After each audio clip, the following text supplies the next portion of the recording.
Okay, this is my video about Spider-Man. I am ecstatic to see the new Spider-Man movie. It looks amazing. I love the cast. Andrew Garfield, I loved in Social Network. He wasn't in it that much, but he was amazing in it. I wish that he would have starred in something like I don't know, he may have, but like an indie, I guess, to pass the time between Social Network, where he kind of co-starred in, taking a bold leap of, no pun intended, of playing Spidey.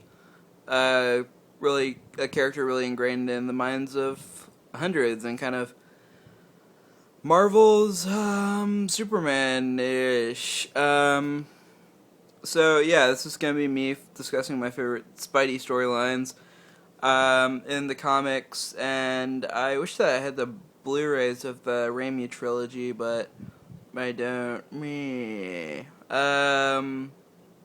But yeah, so yay, Spidey. I love Spidey as a character. I think that I've got more Spidey stuff than any other character as far as comics and graphic novels. So starting with the one that's kind of apropos for the film's seemingly dark mood.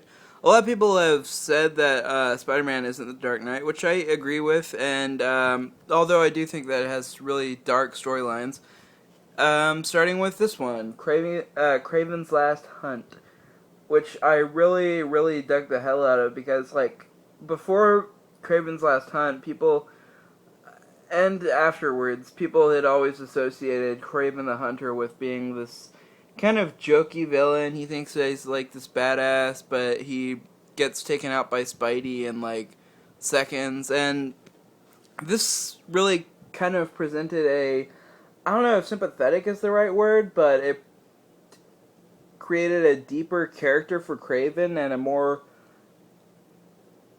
oh god, I don't even know whether to say likable, but it created a more interesting Craven because it was like all about I guess this whole Russian pride thing and like the fact that he felt like a failure as an ancestor of Russia and like how depressed and fucked up his mindset got and possibly due to Spidey or possibly or most likely due to his already insanity. It seems really like a Batman story, but told with Spider-Man, and it makes sense within the universe. And Craven everything makes sense. Like it doesn't like come out of completely nowhere. Like let's crib off of Batman or let's rip Batman off. Batman seems to be popular, and at the time he was, of course, with Batman Arkham Asylum, the graphic novel, and Batman the Dark Knight Returns, and Batman Year One. I don't know which of those was out at the time of this, but they were all around the 80s, and so they're like, hey, Batman seems to be doing well, Punisher seems to be doing well, people seem to want darker superheroes, so let's write a good dark storyline, which I think is what they're going for this movie, and I know that there's a lot of detractors for that, but I'm kind of interested in that.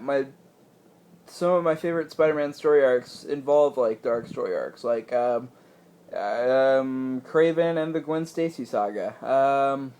No spoilers there, but Kraven's Last Hunt is amazing. It obviously it's not that much of a spoiler because of the cover, but Kraven kills Spider-Man, which is just like a whoa shit moment, and it's so amazing, and it's really really deep. It's probably, I think, one of the deepest things that Marvel has done. I know that DC is always the deep one, but I really kind of dug it.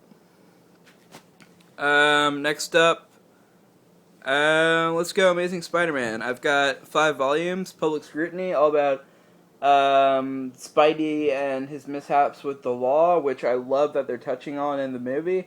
It seems to be, ironically for the title Amazing Spider-Man, which is the title that was the first Spidey title, it seems to be pulling a lot from the Ultimate Universe, i.e. making him younger and making Captain Stacy younger, and just a lot of the stuff seems to be coming right out of the Ultimate Universe. The Gwen Stacy in this seems more like the Amazing Spider-Man Gwen Stacy, but it still looks incredibly interesting. The Kirk Connors seems like the ultimate Kirk Connors. I love the Ultimate Universe. I think that Brian Michael Bendis is a genius and an incredible comic. Not genius, but like still an incredible comic author nonetheless, and one of the best of the past 10 years, if not the best of the past 10 years. And all of his characters, Spider-Man, Daredevil, Avengers, etc., have all been so incredibly interesting and deep and really fun, too. Well, not Daredevil, unless you're some weird, dark sicko. But, I mean, I guess Daredevil is fun, but, like, in the Dark Knight, thrills a minute, dark character sense of fun, I guess, ish. But, yeah, Spidey. Fun character. I've got that. Public Scrutiny, Volume 3, which deals with, my old copy. My old copy. I got this, like, when it first came out, which, yeah, a long time ago. Which deals with Kraven the Hunter and Otto Octavius. They did, like, a lot of really great revamping on Otto and Kraven. And then I got the 2-for-1 thing.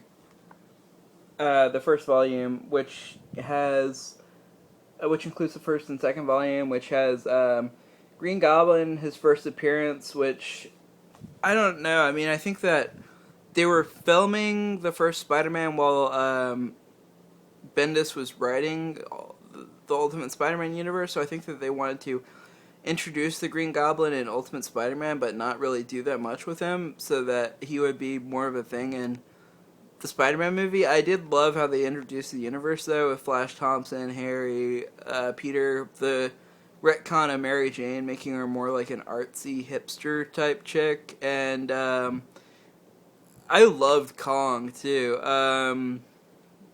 He's kind of like a jockey bully, but kind of like an idiot, which I thought was kind of cool, and I loved his relationship with Harry and how they retconned it. And they really, I think, waited longer for Harry to turn bad, which I really dug.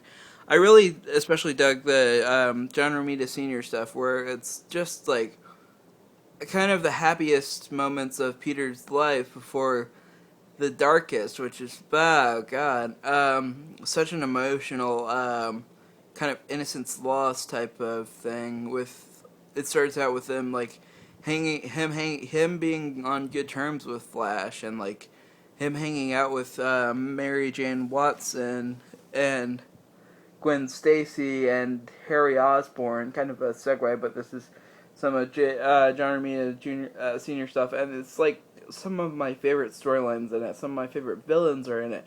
I love his art style; it's so amazing, and it really seems to capture the late '60s and '70s, which is just amazing, and like one of the periods I wish that I could have lived in, I guess. And it just seems so amazing, and really, again, seems to capture all that so well. And I just can't speak highly enough about John Romita Sr. He's one of my favorite comic book artists, and his work is just brilliant. The Kingpin, it has like the Kingpin, Green Goblin, Rhino, so many interesting characters, so many great storylines, and of course it ends all tragically. I won't really ruin it, but it's just like one of the biggest tragedies in the Marvel universe. It's like, oh god, and I was kind of reading it when I was like in an innocence lost part of my life too, and it just really affected me that much more. And I just think that Stan Lee is, I know that he gets a reputation for like kind of being having a more kiddie sensibility to him, and him writing like more all ages stuff, but I think that it was he who wrote the ending to the Darkest Saga, which was just like so crushing, and I don't know who wrote it, but he's definitely one of my favorite authors. So Ultimate Team Up, which is just fun. It's just like Spidey palling up with a bunch of superheroes, Marvel superheroes and anti-heroes, I love the fact. I loved when Peter Parker had the Wolverine hair, and I think like Flash had something smart ass about it, and he just like gave him like this really awesome Wolverine stare. The thing next up, the thing that introduced me to Ultimate Spider-Man, Ultimate Spider-Man number 9, which introduced the Ultimate Sinister Six, which I loved. I was like, oh, cool, it's got 6 villains. Oh my god, this is the greatest series ever, and I just adored the hell out of it. I think that the character writing is amazing. I think that I definitely prefer. I haven't really read that much of the traditional comics Nick Fury, but I think that I prefer the Ultimates. And of course, the new Marvel Cinematic Universe uses the Ultimate Nick Fury, and I think that I prefer him to the classical one.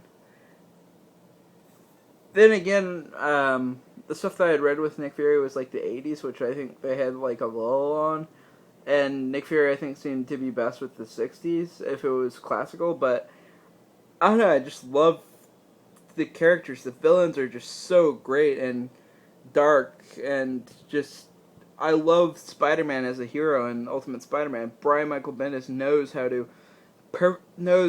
perfectly how to write Spider-Man. I dare say that Brian Michael Bendis is to Spider-Man what Frank Miller is to Daredevil. I know that's a controversial thing, but I just love Brian Michael Bendis' Spider-Man. And I curse the fact that Jeff Johns is currently writing the Ultimate Spider-Man TV show.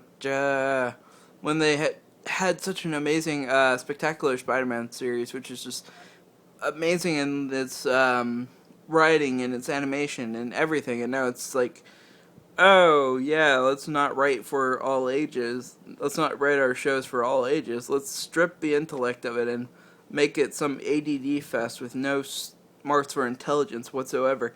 I don't mind ADD fest as long as they have some amount of smarts or intellect, like Scott Pilgrim or Crank, but no, don't pander to your audience who loves these characters and has invested so much of their life and how has been so inspired by the characters. I don't know, I just think that that's kind of just flipping off all your... Next up, Green Goblin, Harry Osborn saga. This was kind of hit and miss for me. I loved, it had some really great moments, but it seemed like more of a greatest hits thing where it would abandon storylines. However, the storylines that it did have seemed really interesting if I really knew what was going on, because it would start like in the middle of a storyline. It's like, oh, and then nothing happened. Oh, and then this happened. I thought that Harry's death was... They showed Harry's death in this, and it was far more tragic and far better dealt with than it was in the film, in Spider-Man 3. And I don't know, I think that it was like more of... Because I kind of forgot how he died in Spider-Man 3. I think like the Sandman just like bitch slapped him or something, and it's like, the hell, he's like Harry Osborn. He's like one of the main characters of...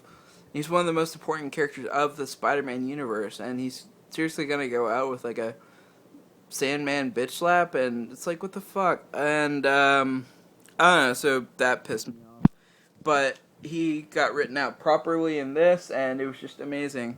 Next up,